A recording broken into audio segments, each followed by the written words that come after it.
vámonos de viaje, te enseñaré un paisaje. Prepara tu equipaje, que esta noche obligado voy a hacer que te relajes.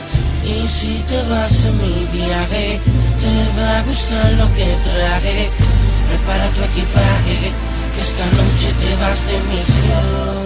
Sí, sí, sexo pide tu cuerpo, caricias me pide. Sí, sí, así gritas en el procedimiento.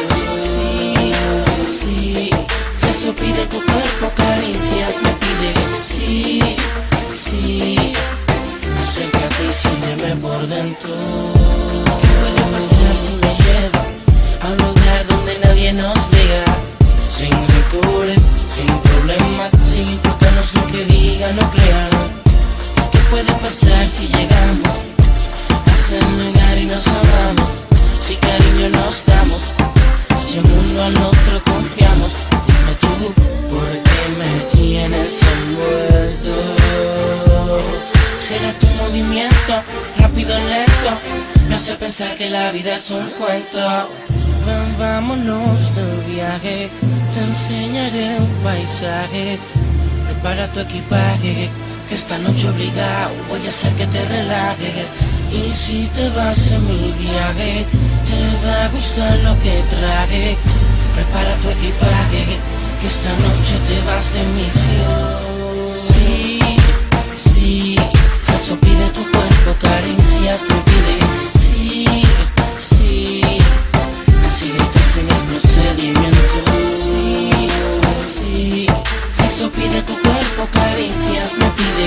Sí, sí, acércate y siénteme por dentro. Ese sexo pide tu cuerpo, despacio, yo te lo hago lento. Quiero comer de tu banquete suculento. Tranquilo más que yo me sé el procedimiento. Primero voy a besarte y a tocarte, después lentamente acariciarte, después la ropa voy a quitarte. y al final Sí, sí, sexo pide tu cuerpo, caricias me pide. Sí, sí, así gritas en el procedimiento. Sí, sí, sexo pide tu cuerpo, caricias me pide.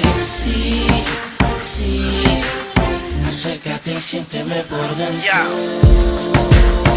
Ajá, acá en el par, ya. Con temas